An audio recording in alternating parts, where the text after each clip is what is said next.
Hello, wrestling friends. I'm Matt Coon, and this is the Gentleman Villain Podcast with his lordship himself, Mr. William Regal. How are you doing, Mr. Regal? Hello, Matt. How are you? I'm doing wonderful. How's your week been? Oh, it's very good. Very good. Blackpool Combat Club doing great. Everything's good. Sun shining. What else do you need? Not much. We had a really good show last week on Japanese wrestling, Mr. Regal and Japanese wrestling, and today we're going to talk about. We only just touched that, and for sure, it's there's a lot. You know, that's the problem with me, and you know that I've got that many stories and that many tales about everything, but it's all there for people to learn from. Whether it's mistakes, whether it's ways that I managed to get through certain things, I want this to be, that's what this is. It's not like what anybody else is doing. If you got to sit through a lot of going on about certain periods, sure. It's because it's how to get through this, or for a younger talent, or how to try and think in a different world, or just interesting for fans who usually only get one side of it or whatever. Mm-hmm. And I'm not going to be that person who tells you the nonsense. So we definitely know that. Know that. Well, I think today we're going to continue this concept of with you a lot of times this international flair, as we're going to talk about you and Mr. Fit Finlay in WCW. Oh, right. Okay. Now we're going to get right into it, and I just want to know, when you're in WCW, yes, how, to your knowledge, did Mr. Finlay come to the attention of WCW and come to WCW, if you know? There are a lot of tales of and the person would know better than anybody is Fit. But I know that from many years before that, Terry Funk had seen Fit Finlay. Terry Funk used to come over to work for CWA, which was Otto Vance's promotion in Austria and Germany. And he'd been, as soon as he'd seen Fit, he was coming back telling everybody that the best wrestling villain in the world is Fit Finlay. And so when I came here in 1993, any chance I got to mention Fit Finlay, I mentioned Fit Finlay to a lot of people. And so the actual tale is, I don't know. I know that I'd spoke up highly for him.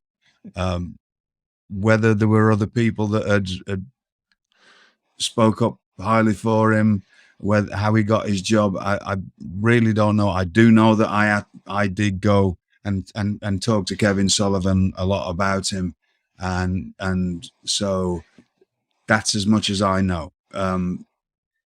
And as soon as he got here, so again, I'm gonna have to stop saying that. Why do I keep saying again all the time? Stop me, Matt, when I do that. I keep saying again all the time. I'm getting these twitches when I'm old. Now I'm doing older. it again. Doing it again. Yeah, I keep saying again. I've got to stop these twitch things that I'm doing. It's like Tourette's or whatever. It's a good job. It's not something else I'm saying instead of again. Could be worse. We get taken off the air. Could be much worse. Yes, yes. But I know I'd spoke up very highly about Fit Finlay to Kevin Sullivan. Fit will have his own tale how he got here. I know Kevin Sullivan was interested. From what I could gather at the time, when Kevin is of Irish heritage, and this led into a lot of what myself and Fit did. I think from whatever he'd heard, from whatever he'd seen, from what whoever had told him what, the thought of a hard-hitting Irishman coming over here and putting things to rights was Kevin's, like, Kevin wanted that. Yeah, imagine a man from Boston, Right. wanting a tough Irishman in WCW. Right. And he got one. Not only got one, he got the best.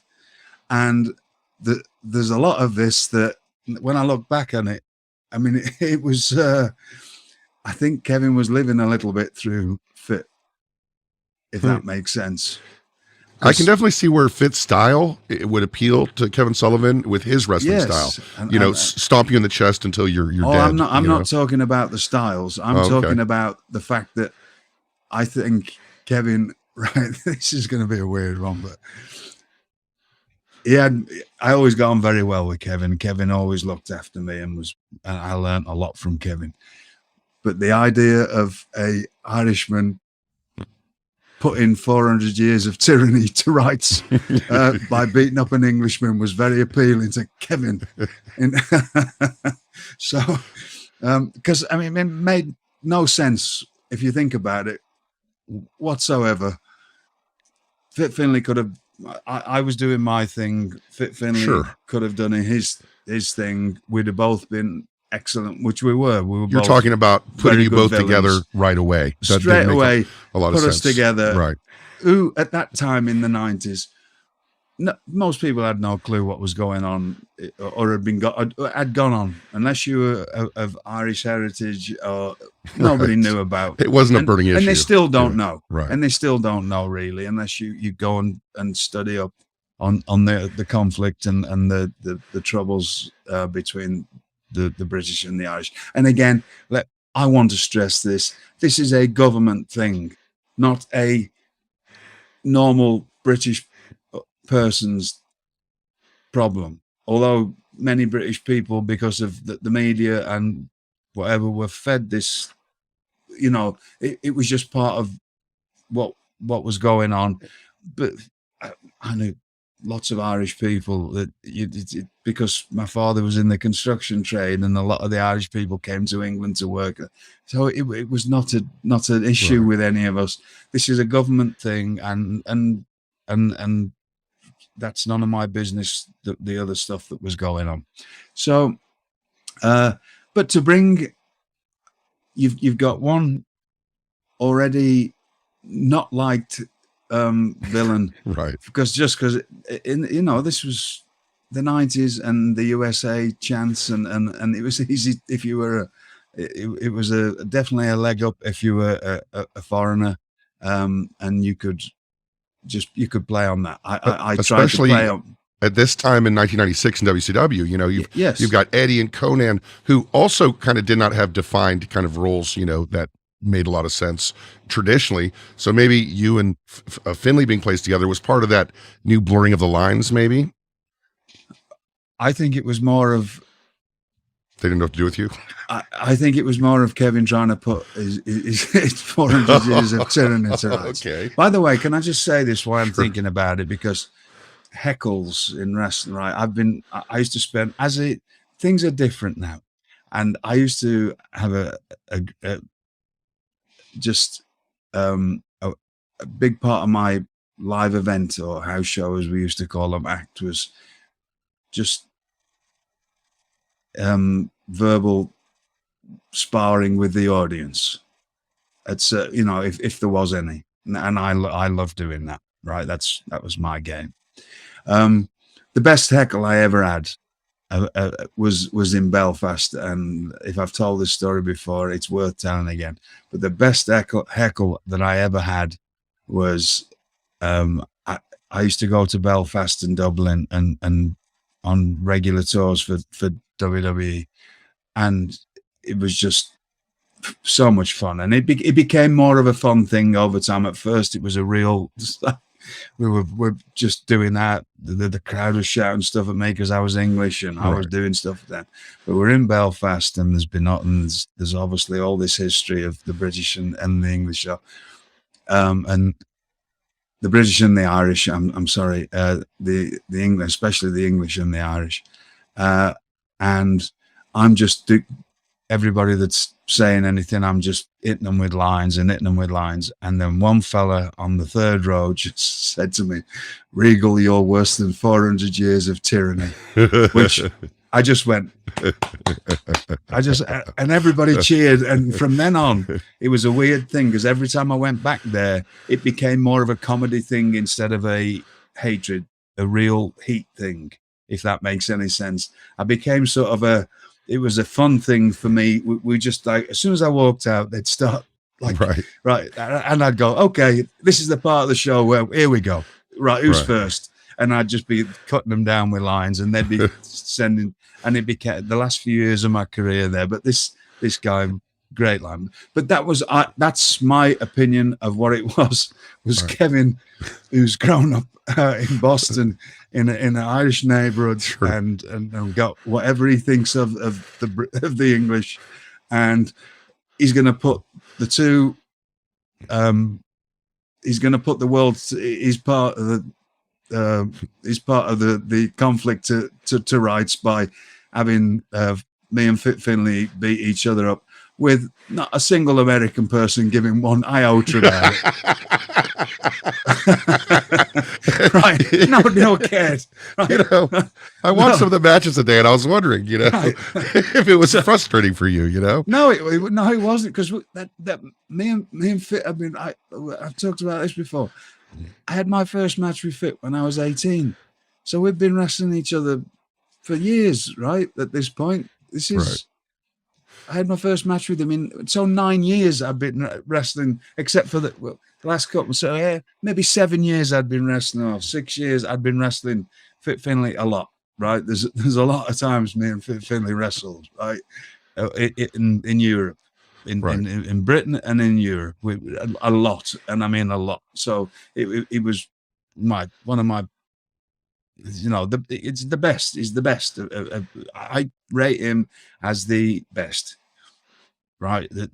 We both rate Terry Rudge as the best we've ever wrestled, and Pete Roberts is another one. But as far as the best villain who could get the most like real heat out of the audience, and was so good in the ring and control it, and could just go anywhere, and again, when you got Terry Funk seeing him the first time and coming back to America, telling everybody that he's the best he's seen, I think that's a pretty good enough endorsement in itself. Huge, right. Absolutely. Okay, so the straight away, the first, if you see any of this stuff. The first debut is just him just rushing out to a Steve Regal match and pulling the holy crap out of you. And I believe I was on with Dusty Wolf.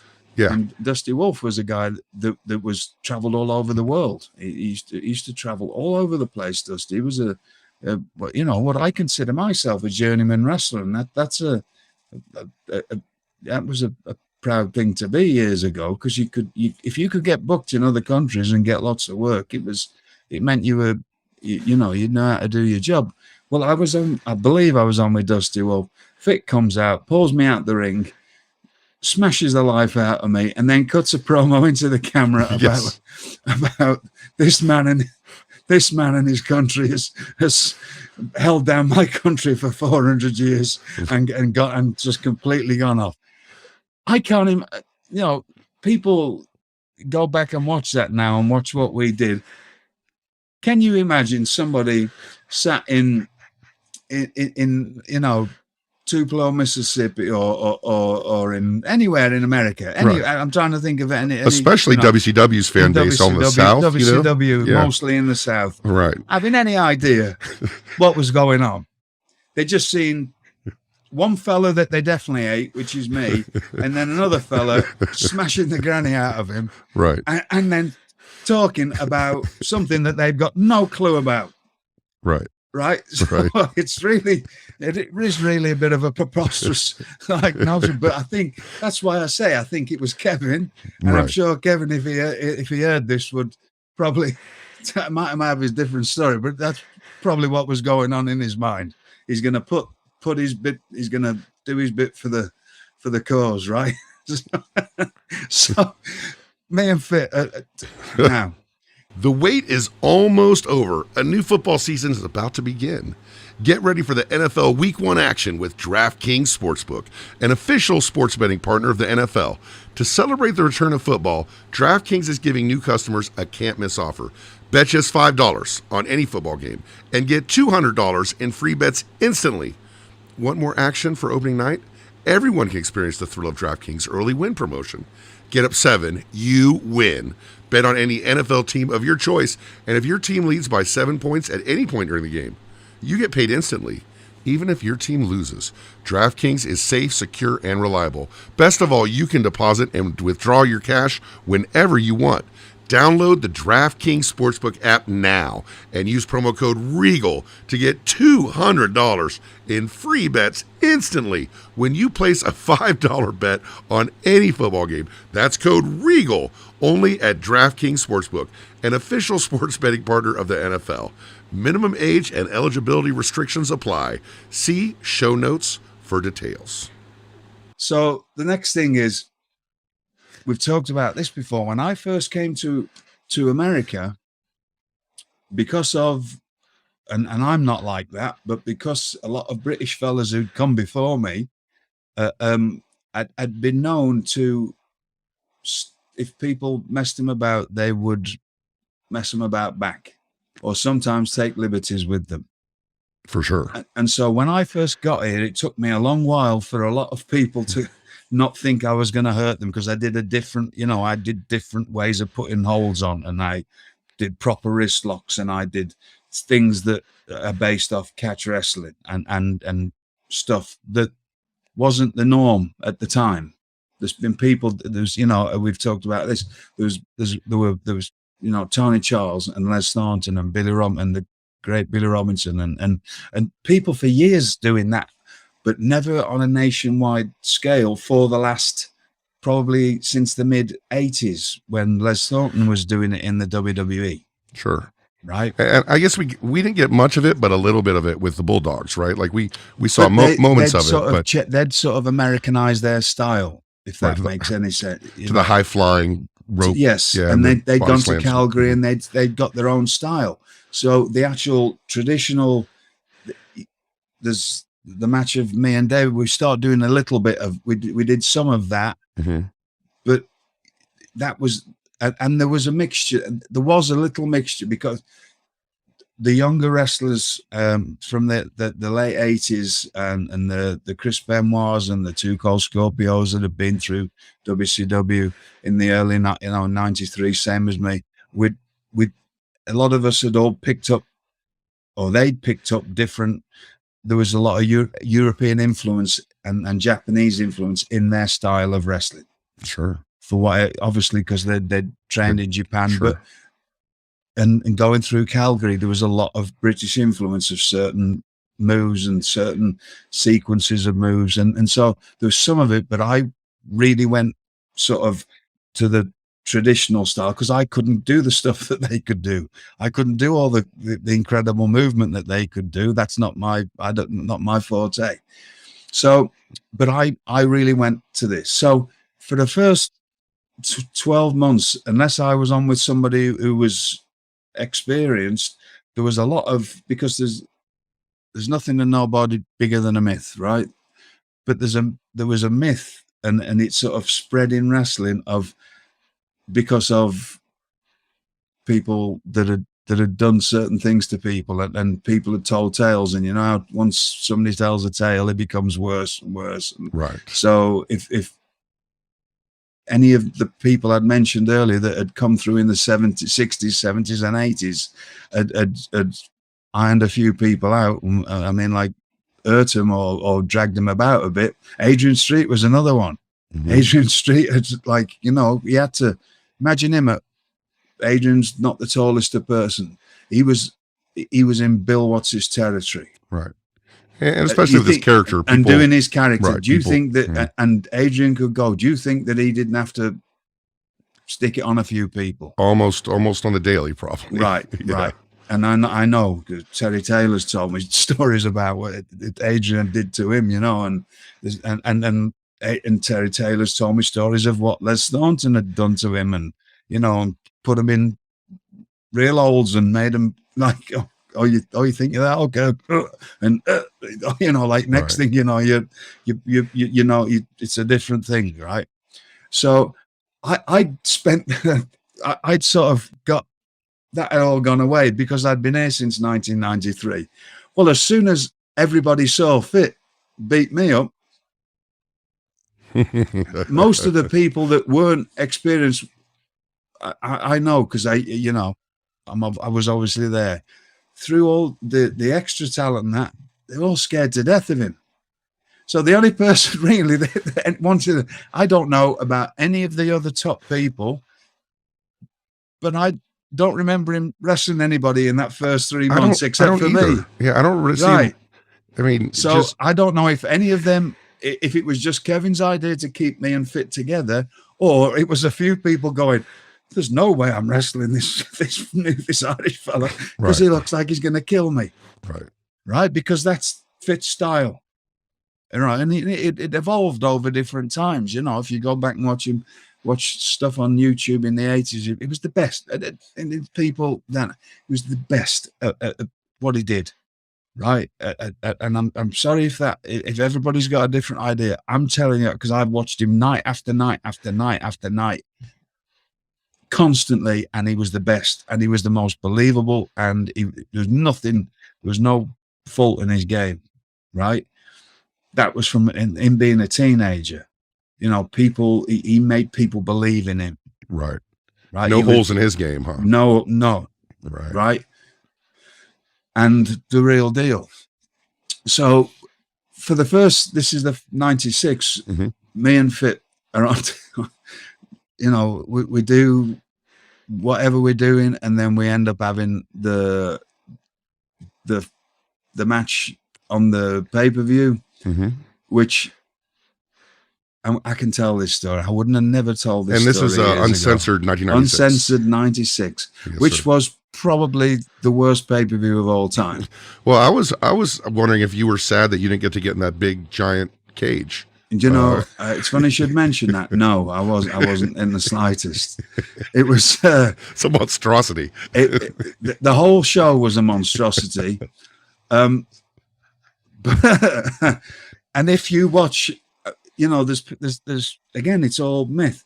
That if you watch mine and Fit's match, if you watch it as a wrestler or as a fan now, you're watching some really serious stuff. But those people in Tupelo, Mississippi couldn't have kept, honestly,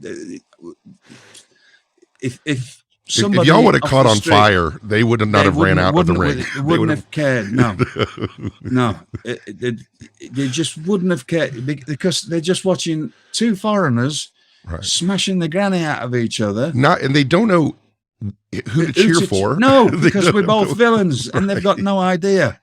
So they just want to chant USA. They want to chant USA because this is 1996, right? So there's no. But so I'm going to tell this story. Sure. We're at a different day and age. If this had been 10 years ago, I would never have. I've never let this story out. This has become known as the match that never was to me. Me and Fit have talked about this. And the actual match that we had, by the way, if you're a person who likes watching, which I don't like watching bad stuff, this pay-per-view is the one for you. Yeah, but your match isn't bad, though. No, our match isn't bad. No, the rest of it doesn't really hold. It's. I mean, nobody told the audience it wasn't bad, but like it wasn't bad. It's a good match. It's if you want to watch good wrestling, you want to see this match for sure. This match is something you should watch for sure. If you want to, and you know, I've got friends of mine from the MMA world, and they said they were all. There was a friend of mine, Paul Lazenby, said that he was in Japan at the time training.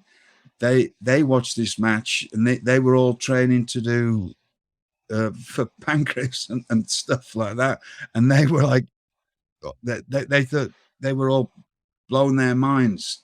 and he talks to me. He's asked me all kinds of questions about this match because we were doing what we do, which was different than anybody else. That was what it was.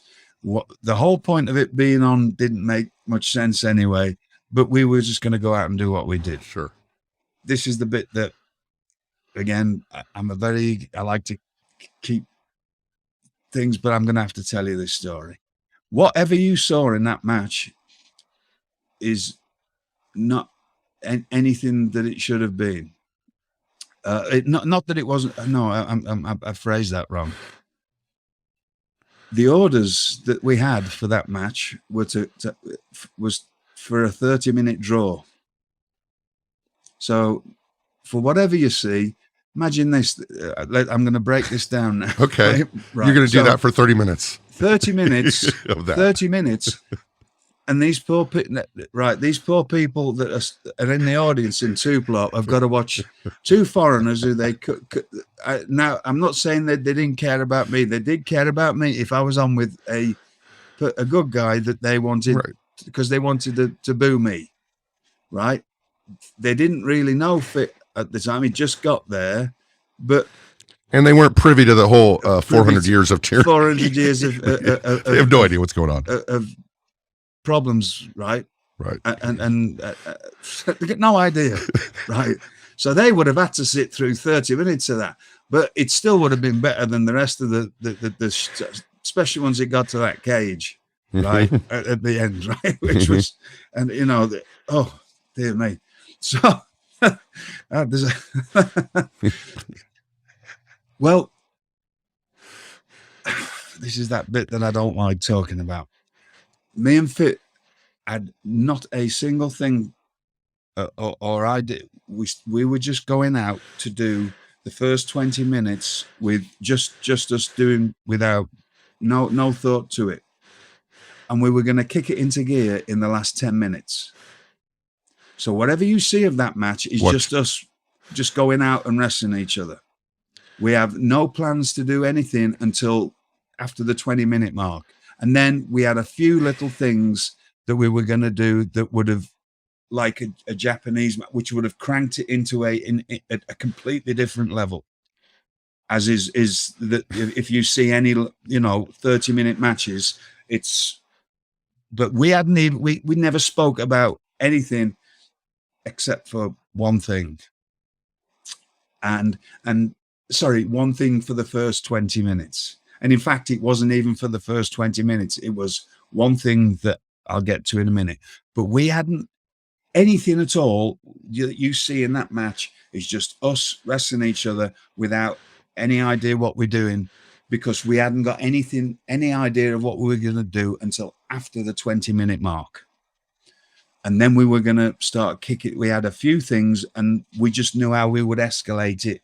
So it would be a boom, boom, boom, boom, boom. So you don't matter whether you liked it or not, we would have had those people because of the things we would have done in the last 10 minutes. If that makes any sense. Right? We would have, we would have gone completely taken it to another level. Sure. We didn't get that far. We only, we got 17 minutes. And this is the story. This is why. The night before, I was in the hotel and the producer of the match came up to me. I'm not going to give his name away, but it's the same producer that I've never given his name away about the Goldberg match. The same producer of the Goldberg match that you won't say until he comes. Still waiting. I'm still waiting for him to come out and just tell somebody so we can put that story to bed eventually, right? Or somebody can like at least back up my side of it, of what I was told to do in that match. Sure. So this same producer came up to me, and again, I'm not going to throw his name out there because it's up to him to own up to it or not. It's his business. And he's a friend of mine. I get why he didn't do it at the time because he was caring about, he needed a job and whatever. But again, the Goldberg match would look very differently if this person would have owned up to it. But it's the same person who has come up to us and said, or come up to me, he didn't go up to Fit, he come up to me and said, listen, I know there's a no blood policy in WCW. And this is the exact term he said. The devil said, which means Kevin Sullivan, because that's what everybody called him. Sure. And I never did. I always called him Kevin. I don't have. I'm a bit funny about certain things. I don't like. I don't like it when people call their dad their old man. I would never let anybody call Mr. McMahon the old man. People call him that, but not around me. I don't know. I just the way I was brought up by my granddad. No, you never say that about somebody who you think anything about. Like, if people said that around me, I would go, you mean Mr. McMahon or Vince? And sure. Whether they took that on board or not, or if somebody says to me, oh, my old man, talking about the dad, it's depending who it is, I go, if I know him, I go, do you care about your dad? Yeah, you're calling him your old man. That's just a terrible term. Everybody says that to me about my dad. I usually, it's one of the things that will set me off a little bit. Like, do you mean my dad? Like, don't call him my. It's like a degrading term to me. Anyway, I'm getting off the subject here. Sure. But it's like, I never called Kevin the devil, but people did. So this producer came up to me and said, look, the devil said, we know there's no blood policy, but if you were to get a little bit, he wouldn't mind.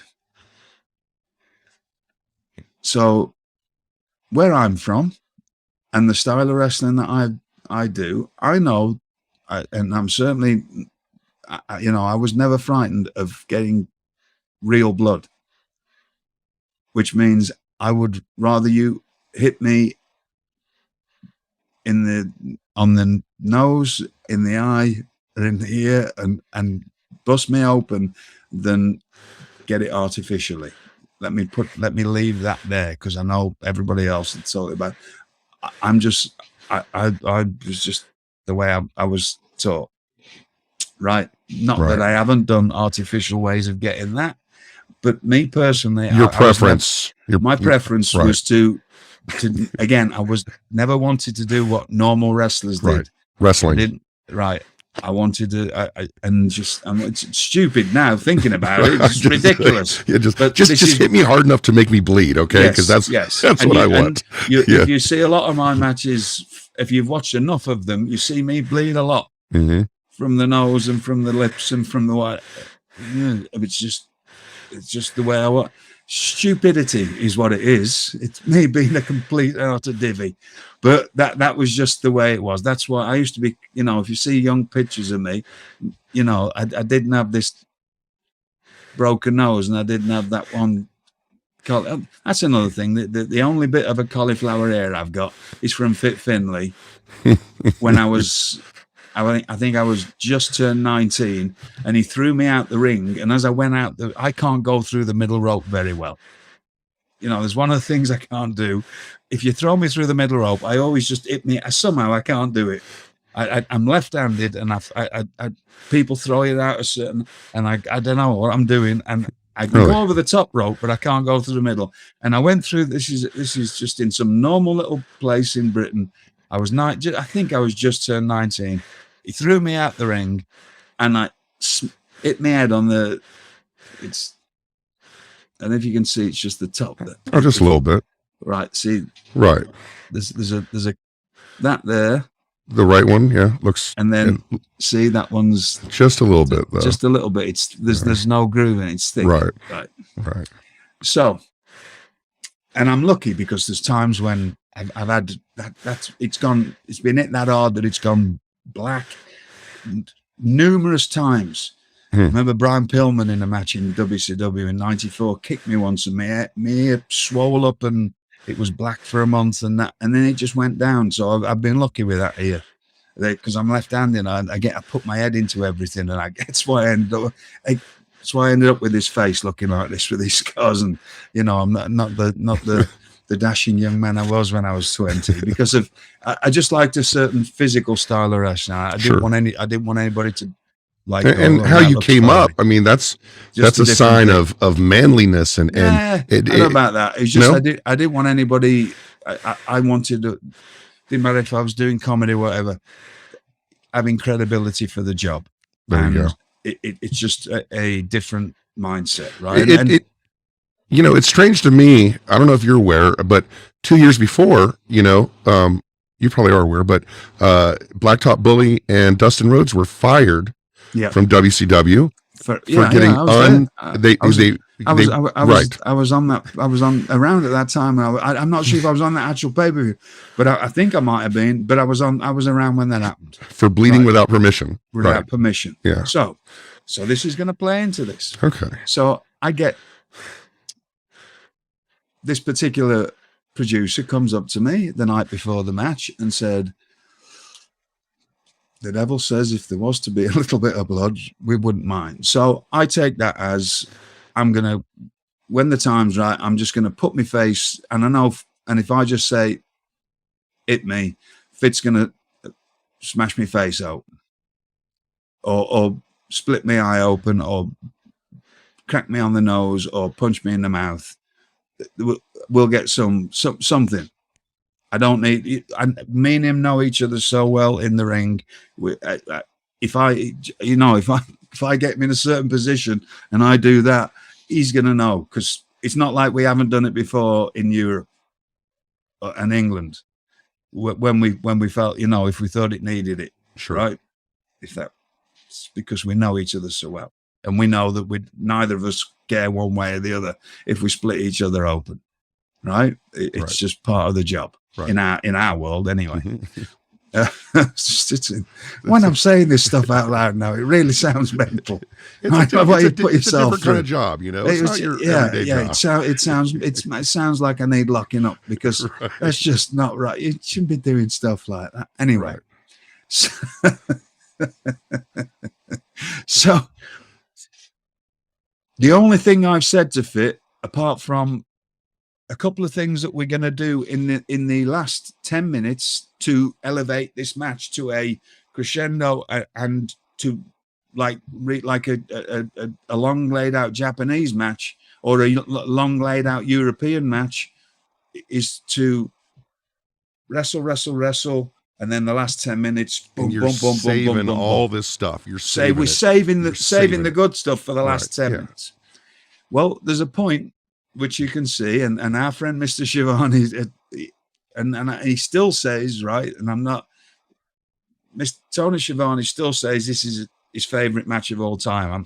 I'm correct in that, right? He is. I was going to mention him. I love Tony personally, and just I love when he's engaged, when he's watching a match, and like he says things like, "Look at that headlock!" Like and then he's trying to talk about why the crowd is not responding. He's talking about how the crowd is stunned. Less. This episode of the Gentleman Villain Podcast is, of course, brought to you by our good friends over at Carshield. And, of course, they make it easy and affordable to protect my car from expensive repairs. And that's just for starters. Carshield is the #1 auto protection company in the U.S. and offers a protection plan for around $100 a month.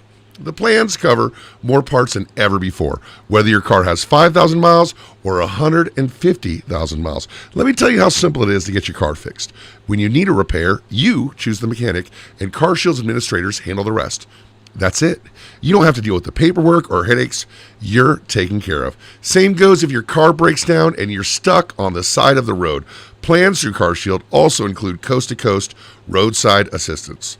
Carshield administrators are there for you with rental car options and trip reimbursement at no extra cost too. Get coverage today, and you'll lock in your price now, and it will never go up. That means as long as you own your car, no matter how old it is, you're protected from the rising cost of parts and repairs for your vehicle. Carshield helps protect my wallet from expensive car repairs, and they'll do the same for you. Go to carshield.com/podcast to start your plan and lock in your pricing forever. That's carshield.com/podcast. A deductible may apply. Yeah, well, You say there is the that. crowd is stunned. There is that. They don't know what they're looking at. That is another thing. That is another thing altogether. When it becomes things become too real looking, that not only have we not got the crowd on the side because we're two villains and two foreigners, audiences don't know how to react because they're seeing things that they're not used to seeing. Right. If you're used to seeing whatever pro wrestling you're used to, and all of a sudden you've got two people doing something that you're not used to that looks far more believable than you're used to see, and this is a different day before everybody seemed to know everything.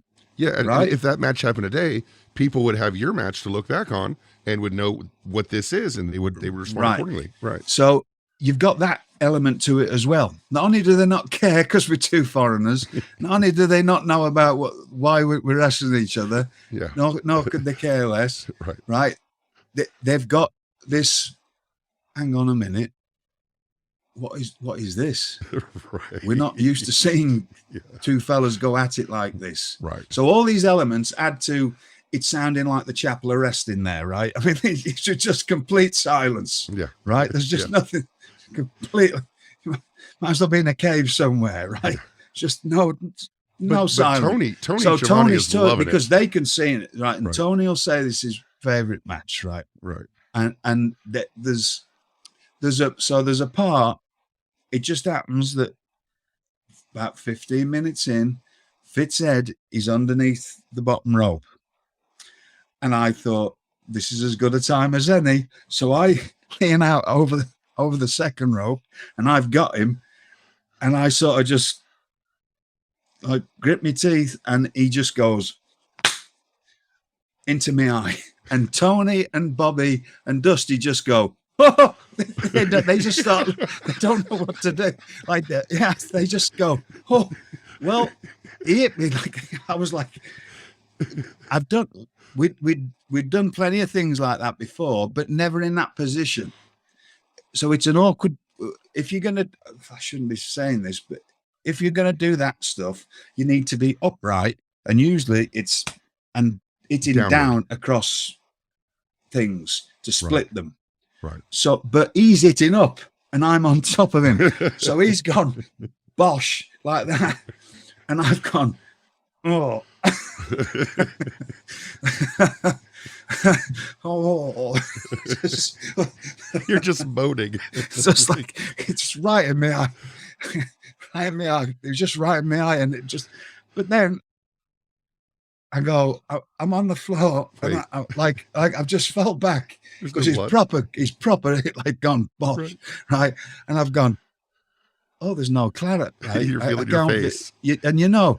Well, then the next thing, he just drags me out the ring, and the few people that know this story, there's and it's become somewhat people who know us that this term became a thing.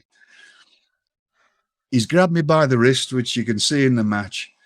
And now we're outside the ring, and he grabs me by the wrist, and he just goes, "Grit your teeth," which means grit your teeth, and he just goes, bang, and he hits this eye socket, the eyebrow.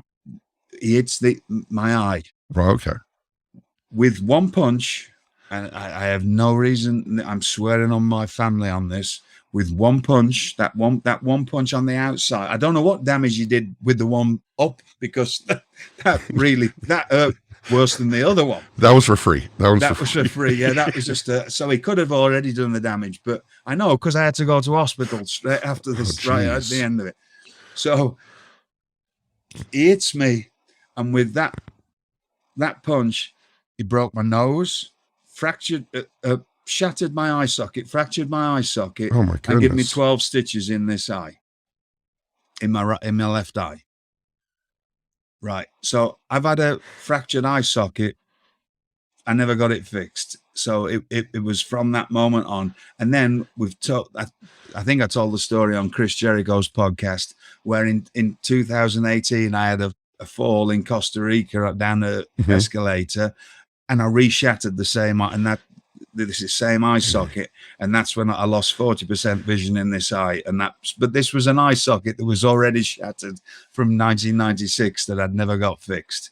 Right. So anytime there was damp or cold weather from 1996 onwards, my face used to just ache constantly, like just ache here. Imagine what would have happened if you didn't grit your teeth. Like, right. Well, it wouldn't have mattered because I wouldn't have bit my tongue. He just hit me ear. Like that was just in case he got me ear, or he was like, no, grit your teeth, because sometimes it was on me. It hit me. I mean, you could have really gotten hurt. yeah. You know, I might have chipped a tooth or something. It would be terrible. So I've got 12 stitches. Well, then the blood starts just gushing out. I don't want to give away too much, but the end of the 30 minutes went what this was planned for. At the end of it, it was going to be a draw. Dave Taylor and Bobby Eaton are backstage, and they're going to run down then, and we're all going to attack Fit. That was to lead on to whatever Kevin had in his head for the next few weeks or whatever few months. Fit was only because Fit only came for 3 months, I believe, in '96. He came and then he went back to do the usual just over 6 months in Austria and Germany, and then he came back the following year. That's when he came back and stayed. It was in '97. So this was it was only here for 3 months in '96, and it was all with me. Everything he did was with me. So again, this is just the tale. So Dave, and all of a sudden there's claret just spurting out of my eye, right? And we're just getting on with it. Well, Eric Bischoff is sat backstage. I told Eric this a few years ago, and he had no clue because there was a somewhat lack of communication, as you've probably heard at certain times in WCW. So he obviously, Kevin hadn't told Eric that he'd sent somebody to tell me about the. Does that make sense? He hadn't, because he couldn't, because if Eric would have known there was going to be any blood, he stopped it, which is what he did. So all of a sudden, if you watch this match, the cameras pull out quickly, because there's claret just pumping out of an hole that needed 12 stitches in my eyelid. Right. Look, if you see now, look, I used to have nice. And these eyelids hang down like an elephant's undercarriage, right? You know what I mean? Just laying there. They just lay there. They just it was all split. Well, that was, both of them are like that from a lot of things like that we used to do in Europe. I'll put it, you know, I've had so many split eyes, and it's just the style that we worked, and it was just the way it was. It was just, and it wasn't purposely a lot of the time. It was just, you get clipped with things, and because everybody laid the stuff because you had to. Because we were a physical style of wrestlers, and if you went to Germany and you were wrestling every night in front of the same people, you had to have credibility and you had to have believability, and to work that style, it's like working in Japan. You have to have you're gonna get caught, you're gonna get split open, you're gonna get broke nose, you're gonna get cauliflower ear, you're gonna get chipped teeth. Otherwise, your credibility's gone. Right? It was just a different world, right? And so, and it's far better for the younger fellas now and the younger ladies that they're not in that world and doing that silly stuff to each other, because it's not worked out well for a lot of us. You know, there's a lot of us at our age. I'm glad, you know, when you hear these wrestlers, back in my day, well, yeah, there's some things were good, but the way we did some of the stuff to ourselves and this stuff and that isn't good. It isn't clever. I'd say the medical knowledge is very helpful. Right. Yes. It's good that they're not doing that stuff now. No one's saying, hey, punch me as hard as you can in the face twice if you could. Right. Yeah. And, you know, and what was I, 20? This is 96. So I'm 27, 28. Right. So I get Bosch, right? There's a claret spurting out. They've pulled the cameras off. Well, Dave Taylor's told me this story, and Bobby's told me, like, later on.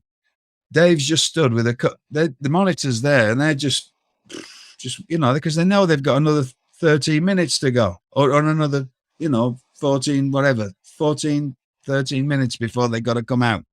So Dave's got a cup of coffee and a cig because he always used to smoke. So he's just stood there, just nonchalantly with a cup of coffee and a cig, just having a smoke backstage and drinking a coffee. And Bobby's probably chewing on a boiled sweet or something, you know, like because that's what Bobby always had, candy and stuff. They just passing the time of day. All of a sudden, Bischoff, there's blood everywhere, right? So he's freaking out because there's a no blood ban. You know, Kevin's obviously not told him. He's come screaming today, get out there, stop it, stop it, stop it. So Dave and Bobby they've had to kick, you know, they've just gone from relaxed, Dave having a smoke and a coffee, Bobby's chewing on a boiled sweet, or, you know, like a bit of chewing gum, or sucking a lollipop or something, because he was always had a bag of candy. They've gone, so they've had to come running out. Right. Well, if you actually watch this, they come running out fit. Nobody, the referee can't. Well, if he has, he's not. We can't hear him because me and him are just going now. Once the blood's coming, me and him are starting to we need to kick this up. We're kicking it up. All of a sudden, he doesn't know. Dave and Bobby are behind him, and he's got no idea because he's thinking that there's another 13 minutes to go, or whatever we got left. Right? He just feels them come behind, so he just turns round in instinct. If you watch this, you'll see him turn around and just go bang, bang, starts laying and throwing kicks and punches at Dave, and they just hightail it out of there like Penelope pit stop. They just whoa, they're just running off like that, doing like sprinting out the way because he just sleep run. He's got no idea what's. I'm just like that, Cream. I'm glad he's left me alone for a second. I'm like trying to feel the damage in my face because my face is completely numb. I've got that much blood running into my mouth and into me. I'm choking on my own blood. But I'm still ready to keep going. I'm just like like that, and he just starts laying in, and I mean proper kicking at him and laying, and they're off. They've done the sprint. They've just gone off, and then they just went to the next show. They just went backstage to do something. So that match, whatever you see of that match, is nothing what it should have been, or it is what it should have been up until about the 15, whenever the first punch is, and then again there was another. The last 10 minutes we would have, and I do remember, and I'm not going to say, but I do remember we had a few things that we would have grabbed that audience by the throat by then, because they would have seen things we knew.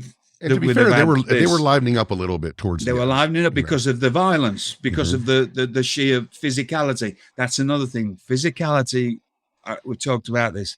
There's one thing, and there's a time you can be shocked, you can't care, but if you know how to do the right kind of physicality, you will win over an audience. You need time sometimes. You need to build up. So we knew we were professional enough that we didn't care about, we're going to do our jobs here. We're pros. 30 minutes. We knew that we would get that audience would have been in a frenzy by the end of that 30 minutes.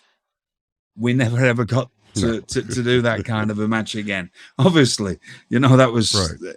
So the follow up to that was I went to hospital. Dave Taylor took me to hospital. And I had, my eye was all out here, and if you see any of the promos for the next few weeks, you can see me with a, big split up eye. But I've got that. I've got 12 stitches in here. I've got, broken nose, which wasn't the first one. I'd had more broken noses than anyone. I'd had more broken noses by the time I was 20 than by the time I was 18, because one of the fellas I used to wrestle, who, was his sort of, he took it upon himself to see if I was going to stick around or not, used to break my nose nearly every match I had, or at least make it bleed. And I had no problem with that, because it made me who I am, and kept me around, and I didn't quit, and I stayed around, and it's paid off for me, right? And I've had a charmed life.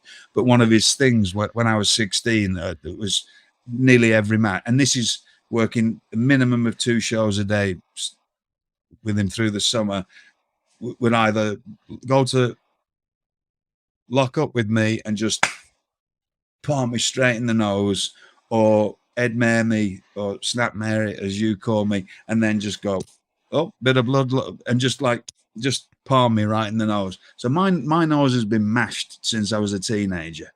I've had that's after several operations on it. It's not good, right? I have to. It leans a little bit. It leans over. Just a tad. You know, look, just a bit. You know, just, it's yeah. If you need to turn right, you know where to go. Yeah. You know. So it's just what it is, right? Right. So that was, you'll see that there's little bits and a little bit. The next thing, again, never really knew what was going on at the time in WCW. Well, I want to talk a little bit about that match just a second before it broke down into the blood. You guys are I mean, I've watched your British matches, and I've watched you two wrestle each other. You guys were really going at it. I think you gave him the world's greatest hip toss. It was a fantastic hip toss, and then people sleep on your drop kick because you gave him a drop kick in the corner. Oh, they're double suspect though. That's why I don't drop kick too many people, because they're not drop kicks. These are donkey kicks with me. Right. I never mastered the wonderful drop kick. I just used to jump up, and I'm not proud of it. I don't think it's clever that I did it. They were coming, right? And you'll see there's other matches that I had later on when occasionally I've done the odd one when I've had to. There's been no other reason, but there's times when I used to. I mean, some of the matches I had with Chris Benoit, I used to hold him by the air and just jump up and kick it like it's. I call it a donkey kick. It's not really a drop kick. It's just like a bang and bosh right in the face, you know. And that was, you know, me and him did the same kind of stuff. It would just we just everything's, you know. And I know we've talked. Me and Chris Jericho, when we used to wrestle, like, just don't. Whenever we wrestled in WWE, like and WCW, just try not to break our noses and try not to, and please don't hit us in the teeth. But me and him had laced stuff into each other, you know. So I don't know if I ever hit Chris with a drop kick or anything, but those drop kicks of mine were. I apologize to anybody that ever had to take them. Robbie Brookside, who I wrestled as much, if not more than anybody when I was a teenager. I'm sorry. He used to have to run off the ropes. I joke about it because he has rather he's got a prominent jaw. Yeah. Well, he used to have a normal one till he started wrestling me, and it was the drop. No, that is a joke. He used to, if he saw me coming with a drop kick, he used to, oh gosh, I could see his face, and I go, oh, sorry. You know, I'm not a wrestling expert, but like I know, say with Brian Pillman, you know, his drop kicks, he would jump straight up. And your drop kicks, you're throwing a 240-pound body at somebody feet first. You know, it's a little different. Yeah. It's a little different. I was never the most, I'm not, again, you know, like I've managed to get through this job, but I've got no athletic ability whatsoever. I can do like a kip up and the world's worst cartwheel.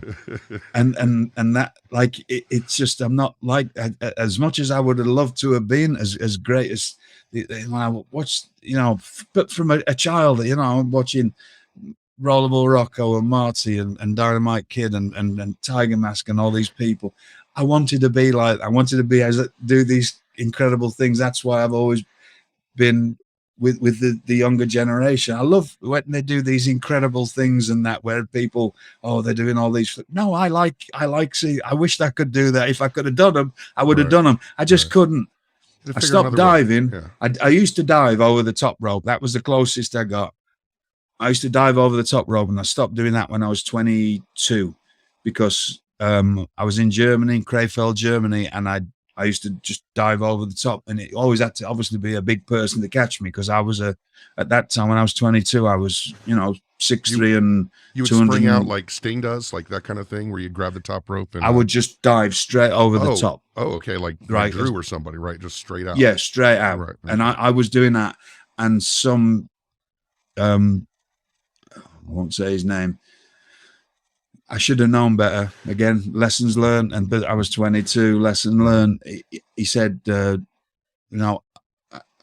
he said, "Do you want to do the dive?" Because he'd seen me do it with other people, and I went, "No, you won't catch me, because I don't trust you." No, I promise you. And stupidly, I did it, and I dove over the top, and he swallowed it. I could see him as I'm coming down.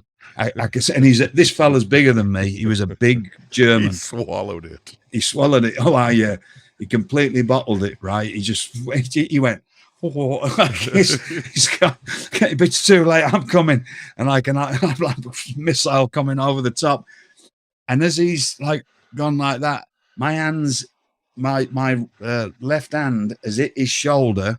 Right. And my head has hit the floor, and it ripped out my shoulder socket, and my shoulder joint was hanging in my chest. So I smashed my head on the it was a wooden floor. It was in Krefeld in Germany, and I couldn't get up. So every time I tried to stand up, my body just started, it gone into shock. My shoulder is hanging into my chest, and I'm just retching. I'm just going, it was the most strange feeling. You might have had a concussion too. Well, probably because because I did smash my head off the floor really badly. And you're I was just retching and retching and retching, and I couldn't. So that was the end of the match. And then there's a fella called Dave Morgan who's a mythical. When I say not mythical, there's a lot of stories about Dave Morgan. Dave was a different kind of a wrestler, and another fella that would hurt people and do a lot of damage to people.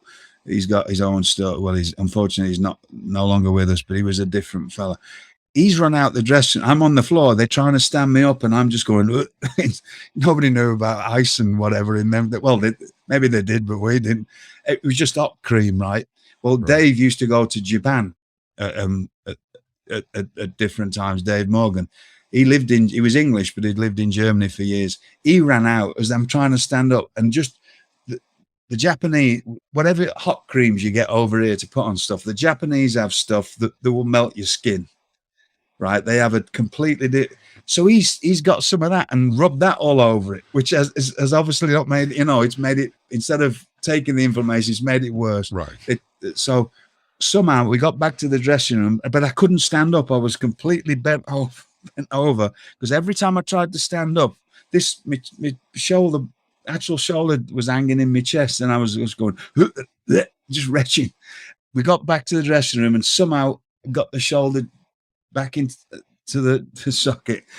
Didn't go to the hospital that night. That stopped my diving days, by the way. I learned that lesson very early on, so that's why by the time I came to America, I was only 24. I was a strictly ground game person only. You would do a cartwheel, but that's about it. Well, and I don't know if even people would recognize it as a cartwheel. It was a bit suspect, right?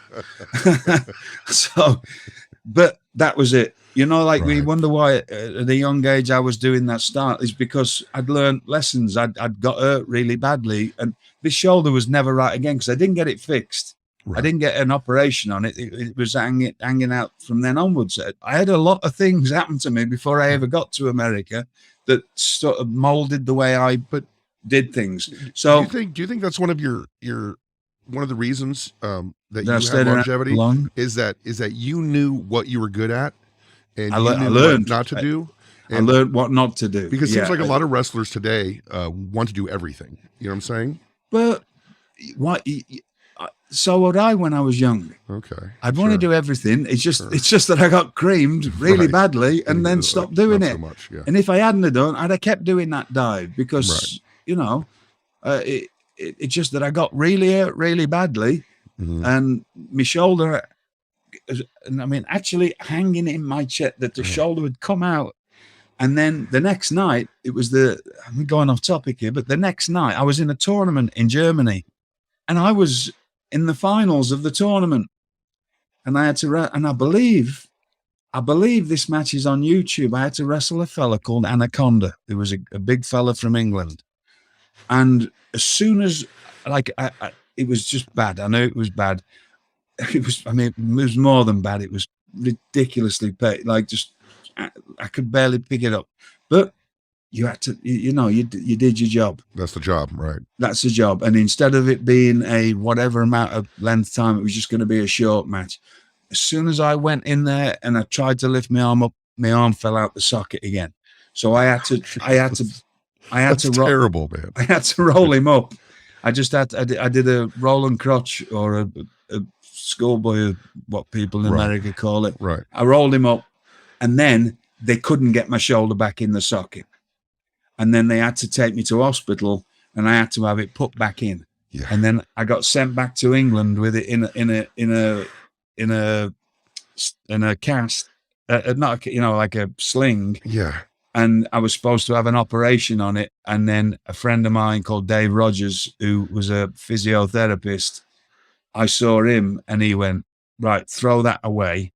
He said, because he said, that's the problem. He said, and I don't know, this is the early 90s. So very early 90s. He said, if you put a good arm in a sling for 6 weeks, because they said keep it in that sling for 6 weeks, then go and see the doctor.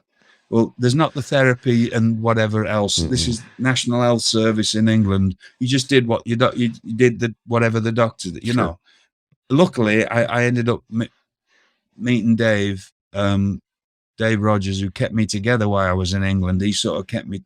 He was a physiotherapist, and he kept me together. Now, Mr. Regal, we've talked about this a lot, maybe more than we should, but if I say it's time to bring that summer heat in the bedroom, you know that Bluechew is sponsoring this podcast. Of course, Bluechew is a trailblazer in the world of sponsoring wrestling podcasts, and there's a good reason why, because everybody loves their product, and we all know that confidence can take you far in life. It really can. Like, you have no idea. Like, I can't really do anything, but confidence helps get me there. It can also help in the bedroom, especially when it comes time to step up to the plate. That's where Bluechew comes in. Bluechew is a unique online service that delivers the same active ingredients as Viagra and Cialis, but in chewable tablets, in a fraction of the cost. You can take them anytime, day or night, so you can plan ahead and be ready whenever an opportunity arises. You get it? Arises. The process is simple. Sign up at bluechew.com, consult with one of their licensed medical providers, and once you're approved, you receive your prescription within days. The best part, it's all done online. So no visits to the doctor's office, no awkward conversations, and no waiting in line at the pharmacy. Bluechew's tablets are made in the USA and prepared and shipped direct to your door in a discreet package. Now, let me tell you that Bluechew is something that a lot of friends of mine have used and swear by, because that's that assuredness, that confidence, knowing that there's not going to be an issue. And of course, women say there's nothing sexier than confidence, and I would agree when thinking about myself.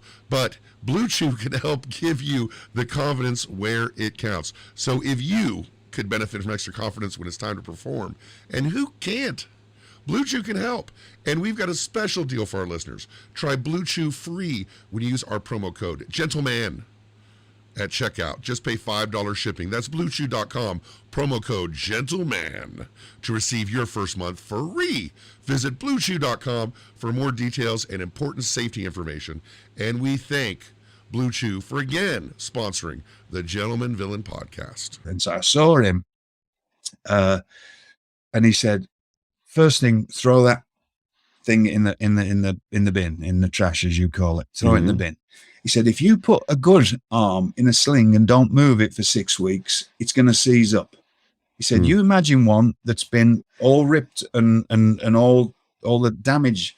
He said, and leave it there. It's just going to scar up. Then you're going to go to the hospital and they're going to cut on it. And a lot of the rugby players that I knew rugby players that had come into wrestling, a lot of them had the shoulders, because that was the protocol at the time. If you dislocated your shoulder, you kept it in a sling for 6 weeks. Then you had to try and it was either have an operation or not. Well, I didn't, and I had to be back because I had a family. I had to be back. I had 2 weeks where I was off, and then I went back to work.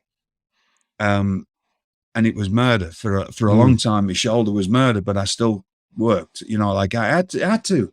I was married at 18. I bought Bills don't stop. I had an house. I bought an house when I was 18, and I had children at 20. And you know, my first two sons I'd got by the time this happened. I'm not sure if I was 22, so I think my second son was born as well. So I had two children to provide for, and my wife, and pay a mortgage at 22. So I took 2 weeks off. That's all I could afford, and I was back working. And it slowly, but it's never been right since. You know, I've got through again. So all these things that I just got through, I just learned to strengthen it up. You know, you don't, because you didn't have trainers that were at the shows in those days, and you know, you just got on with it because that was it. And if you had more than 2 weeks, well, I was lucky that they gave me 2 weeks off and didn't fire me, but they did. In Germany, when you used to work for CWA in Germany, if you got hurt, you had 3 days. Well, it's depending who you were. If you were somebody that had been there forever, you might have a bit more of a grace period. But if you got hurt, didn't matter how badly, if you couldn't go after 3 days, you got sent home. Are these the tours, the Autobahns tours? Yes. Yeah. Yes. Yeah, because there's a certain amount of dates, and you know. Yeah. Yeah. But you worked. You were there for whatever amount of weeks or months, or you know, depending what tour it was, what part of the tour it was. But if you got hurt and you couldn't go after 3, unless you were very tight with the promotions, I wasn't. I was just a normal person, you know, because I'd only been there a bit, right? At certain times, because I was a 20-year in my early 20s.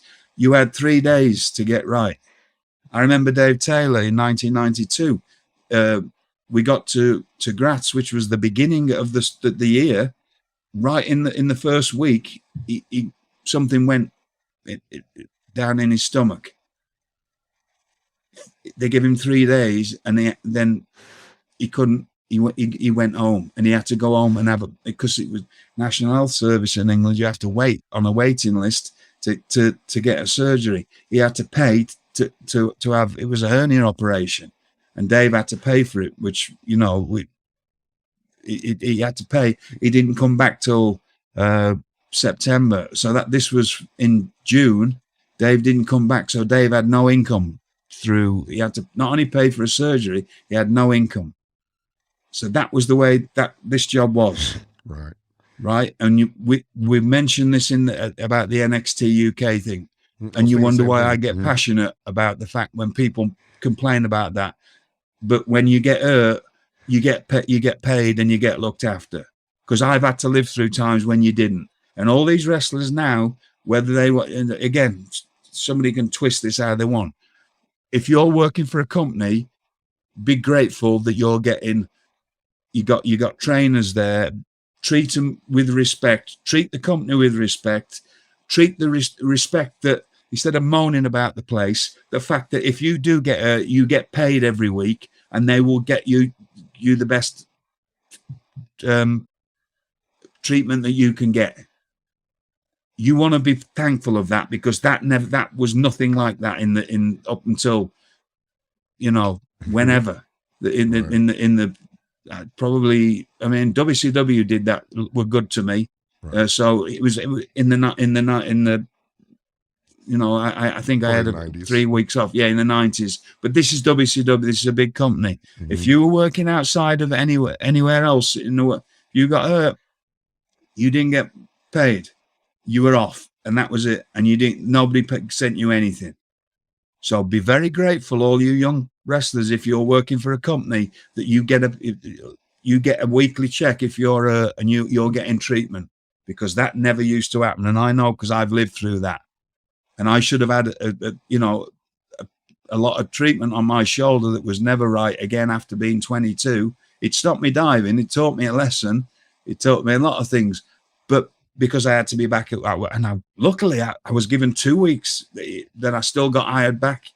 I was working for All Star Promotions, and Brian Dixon took me. He said, take as much time as you need. And I could have probably took. I don't know if he meant that. I felt bad taking 2 weeks off, but I just couldn't. I couldn't have gone to do anything. No. It was that bad. But I had to working with Dave Rogers every day. He had me doing like just trying to get it to where I could get back to work, which wasn't the best, but it was better than whatever. And I had to go back to work and work through it. So it's not about, back in my day, that was the reality of wrestling. Even in big companies in Europe, you got 3 days, unless you were somebody really special, then you might have got a few weeks off, right?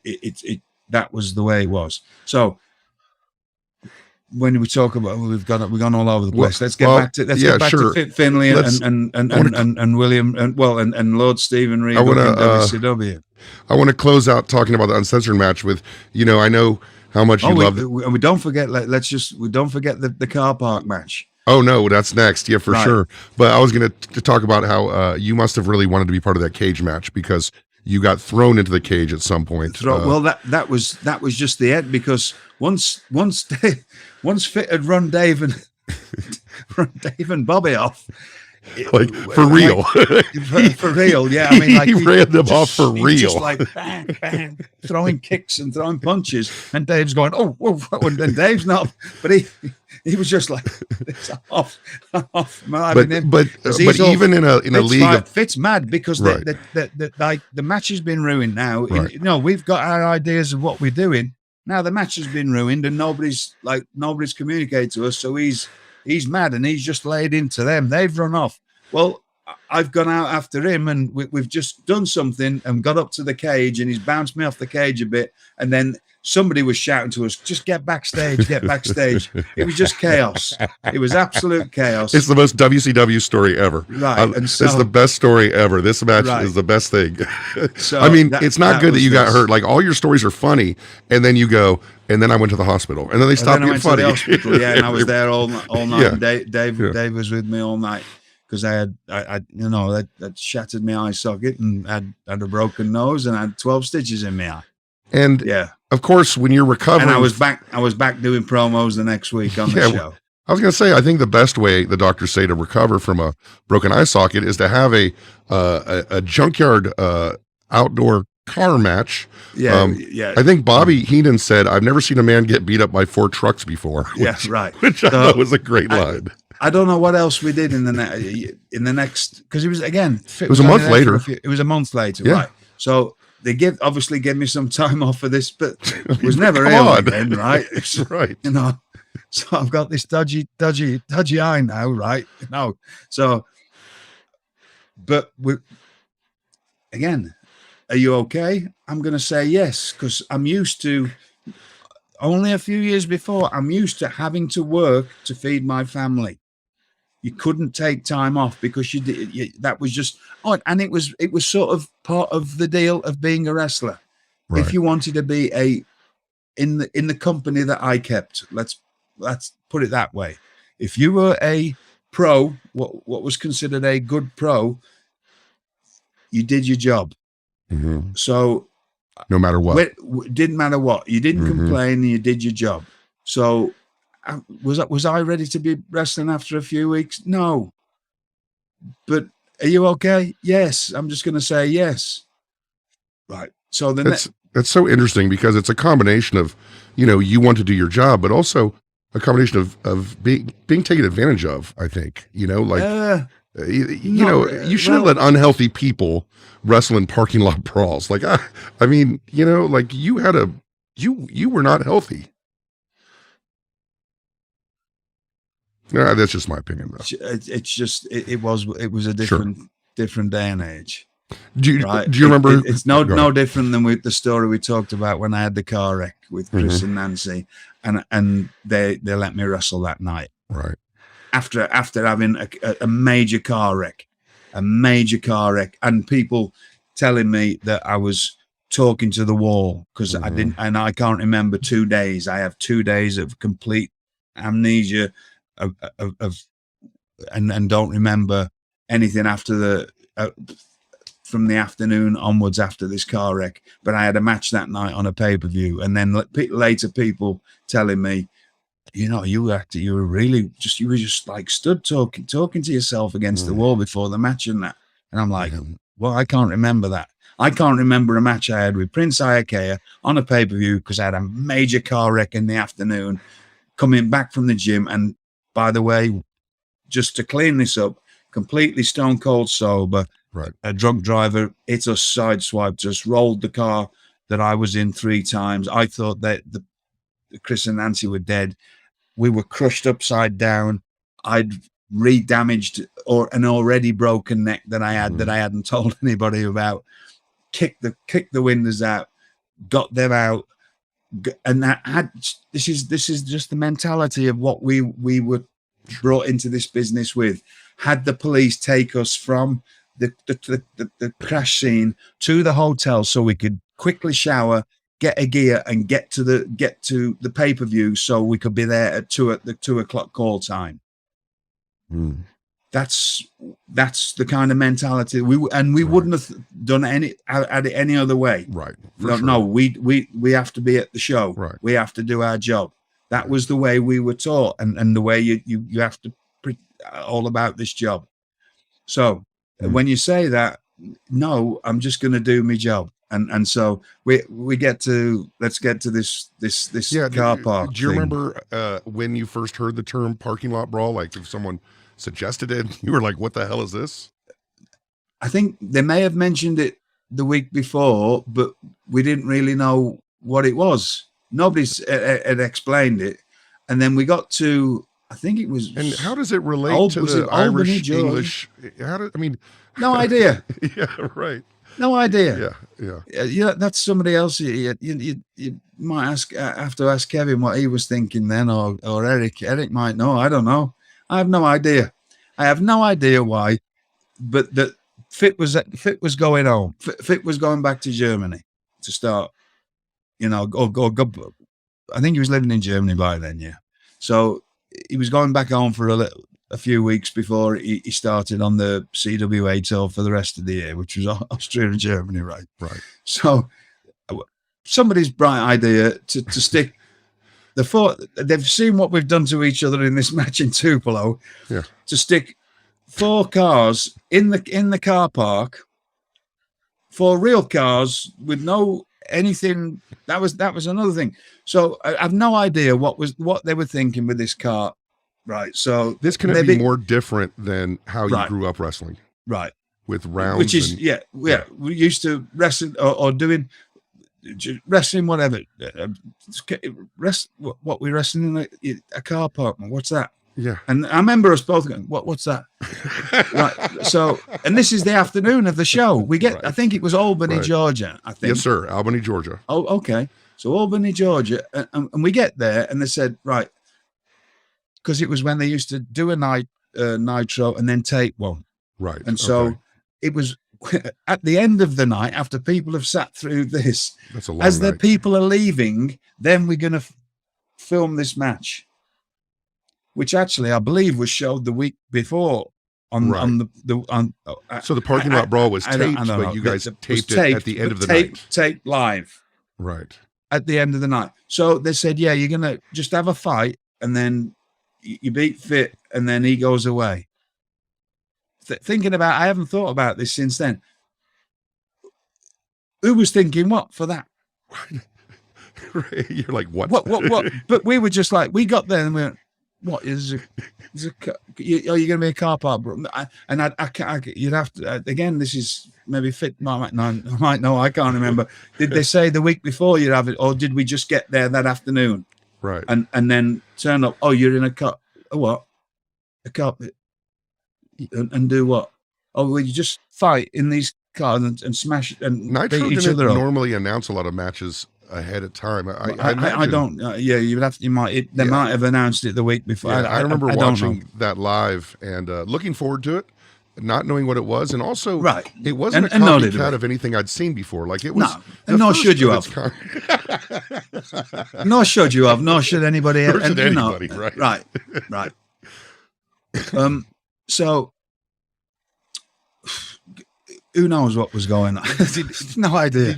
I mean, I know you don't have to talk to a Claudio or to a Fit before a match. You just go out there and do it. Right. Did you have to have a little conversation here about what was going to happen? Me and Fit, once we found out, we went and first of all we said, so you know, because again, this is we can do anything, but there's four cars in like a circle, and then a few bricks laying about, and like there was a concrete block laying about and stuff, and just and I said to Ellis, who was the stunt guy, who ended up he might still be in WWE. Yeah, he went now. to WWE for a long time. No, I don't know if you're still there or not, but I said, which ones are these? You know, I was naively, because it's not something I'd ever done before. Which one of these have got the candy glass in and that? And they went, oh, none of them. You're kidding me. No, I just watched that match.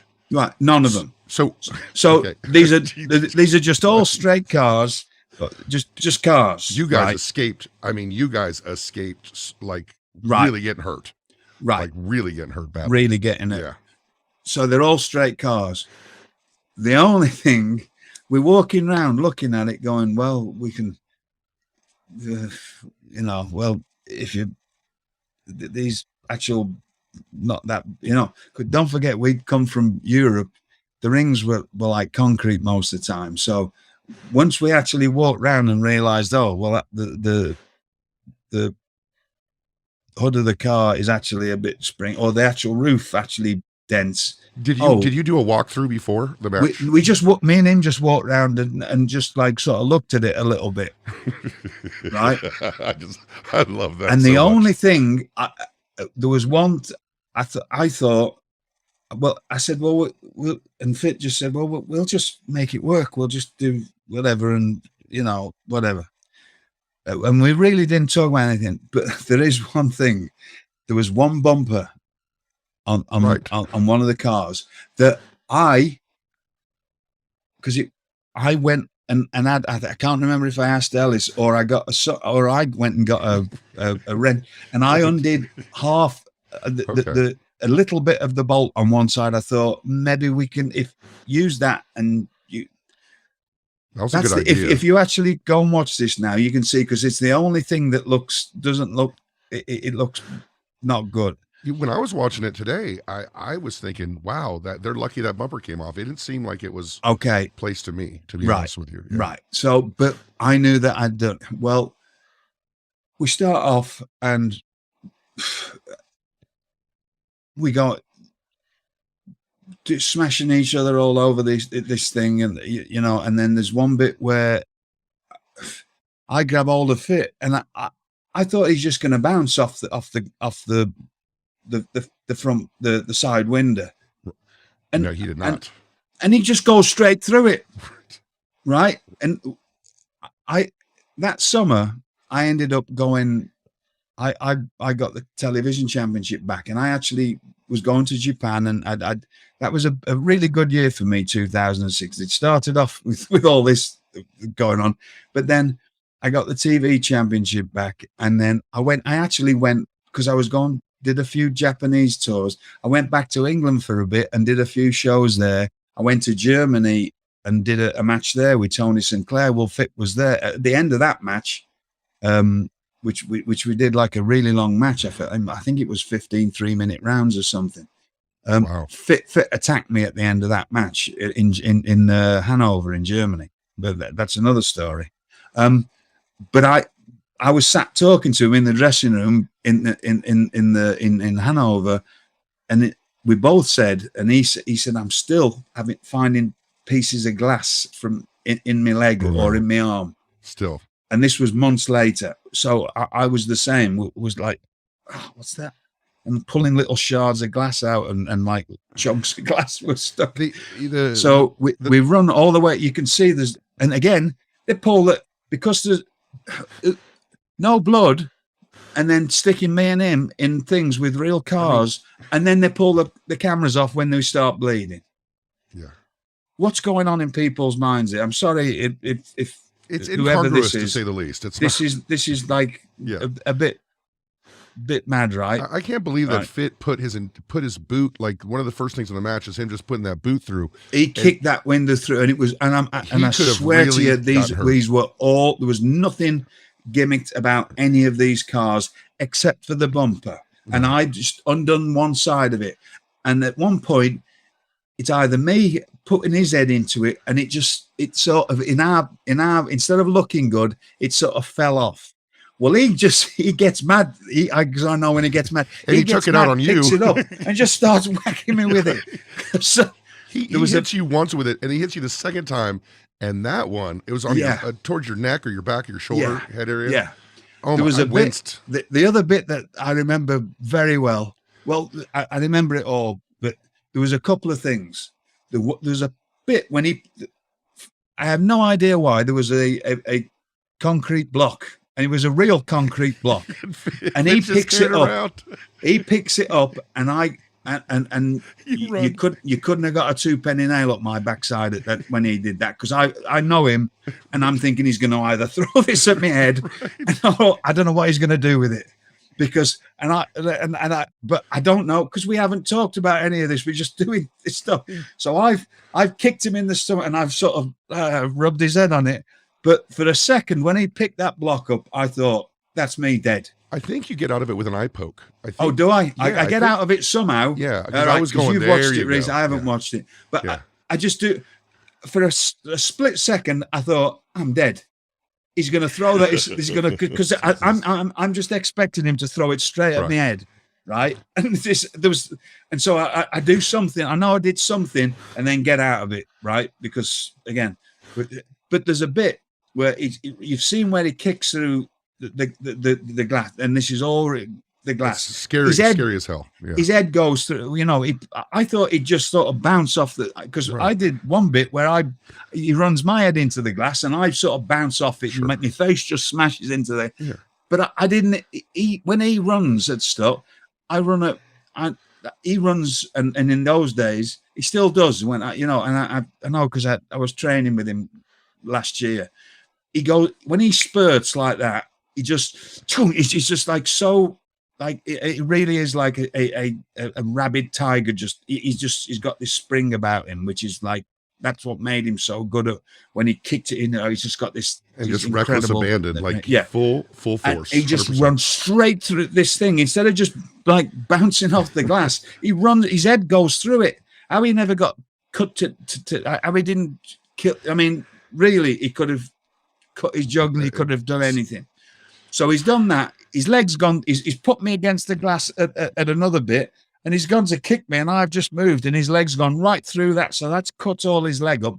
The one thing that I did do was wear a t-shirt because I thought a white t-shirt, right? Because I knew that I was going to get cut up somehow. There's no way we're going to get through this without getting. So I've at least wore a shirt because but then you can see the spots of blood all over it because there's glass gone through me. Oh, I was thinking you were wearing the white shirt to make the blood look good. No, I was wearing it because I knew I was going to get I was going to get all creamed up, and it might protect me a little bit from getting rolling around on the concrete, basically. Because I had no clue what we were going to do, but I knew it was on a concrete car park. Maybe this shirt will help me out a little bit. Yeah, well, it's just stop.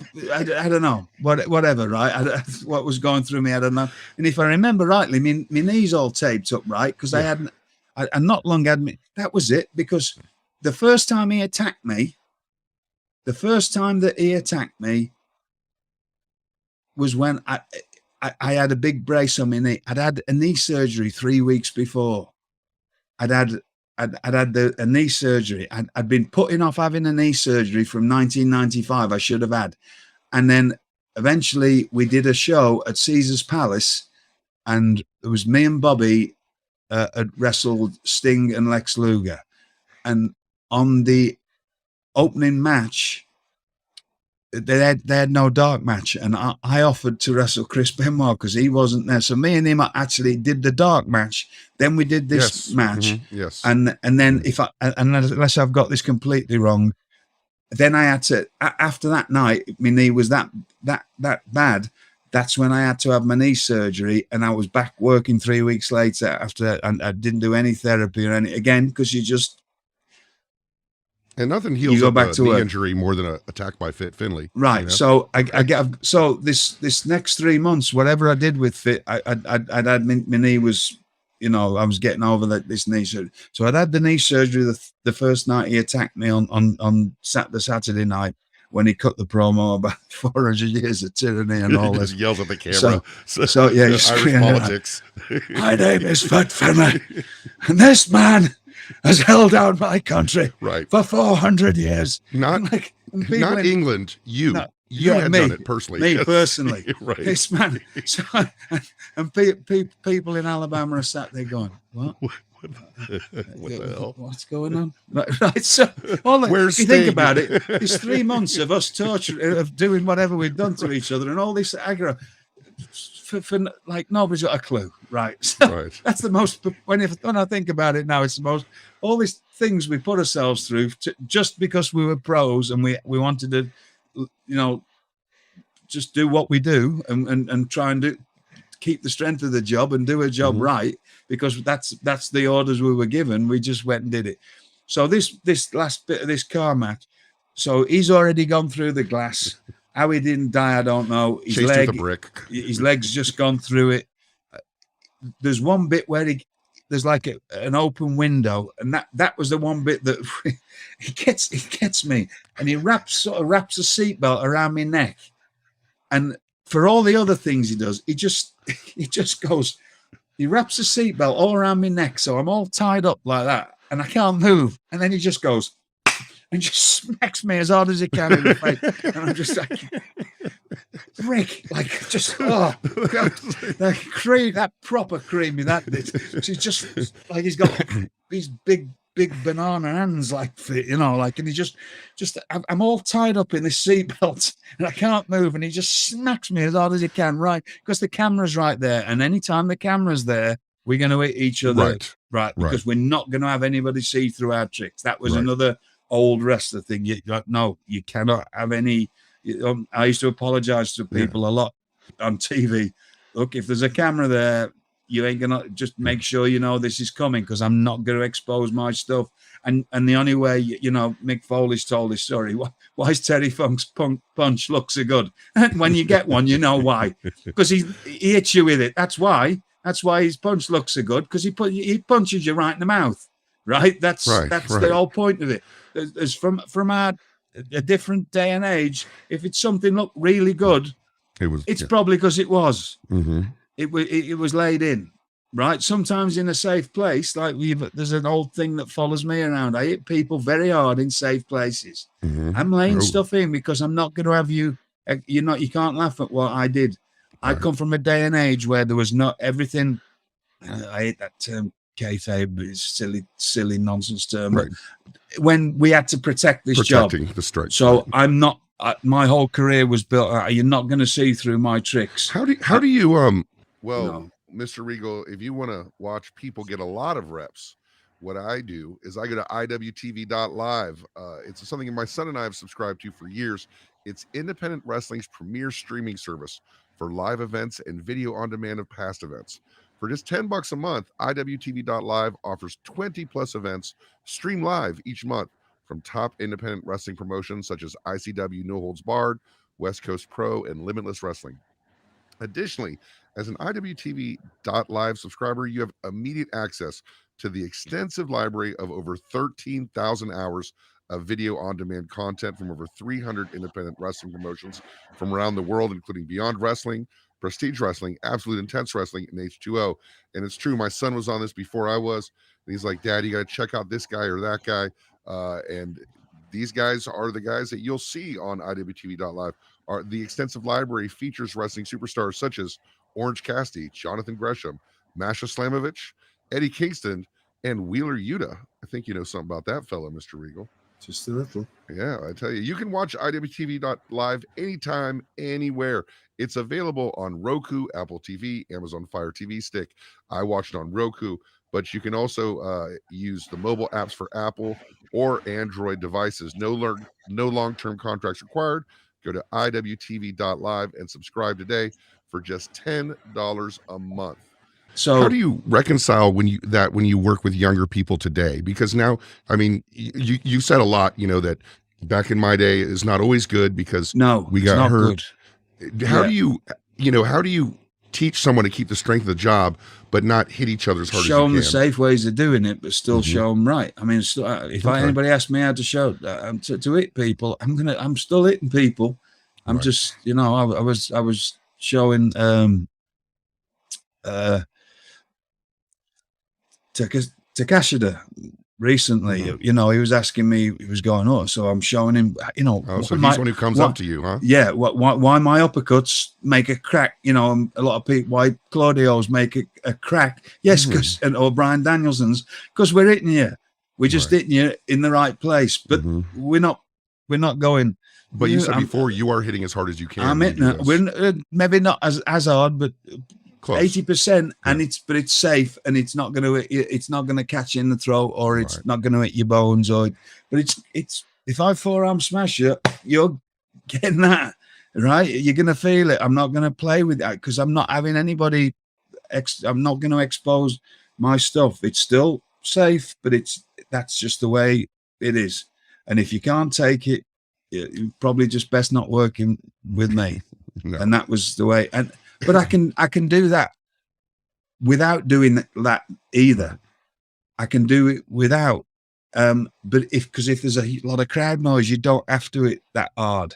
But if it was small room, there's a thing, big room wrestling, when you got people that sat a ways away from you and there's lots of noise, I can hit you without hitting you as hard. If you're sat right on the ring, which was out nearly every show in Britain that I did, you know, today's, you know, people would think of different, but what do people do? They chop each other really hard a lot, right?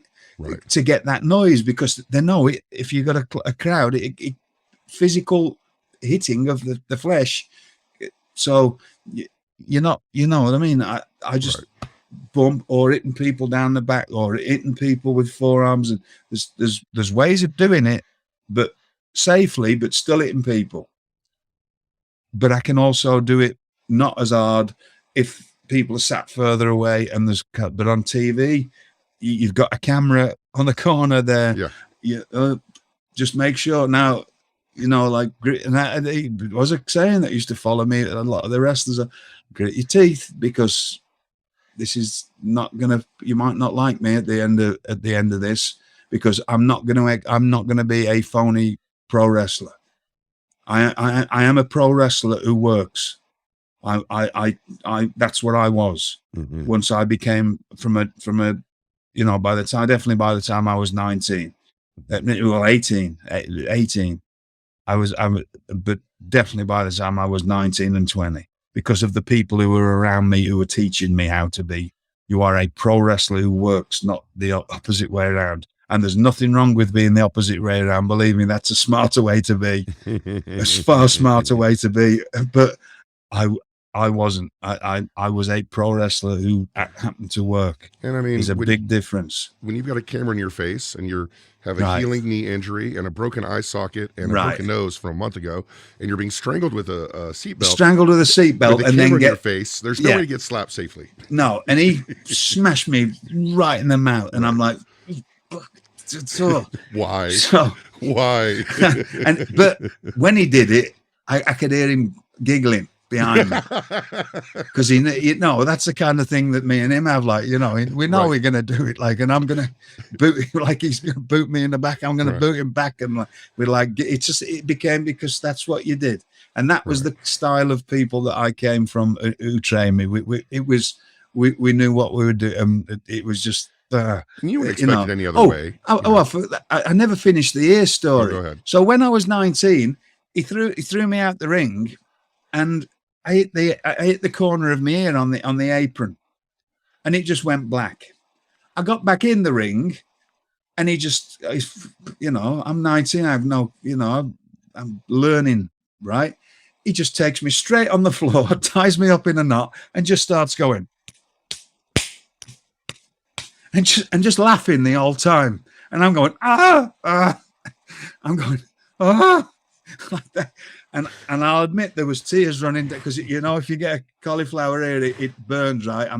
But there was a few little teardrops going. I wasn't crying. It was just like that. Oh, and he's just going, just hitting it as like laughing, just holding me down and smashing me ear, right? And thought it was funny. And I thought, as soon as we come out, I thought it was funny. It was burning, but that was what the way we used to wrestle. And plus, with your relationship with Fit, I know you became really good friends, but he was the guy. You know, when you were young, man. He was the man. And even though he's maybe 8 years, 10 years your senior, you probably still always had that, you know, respect for that. Absolutely, his position. Yeah, still do.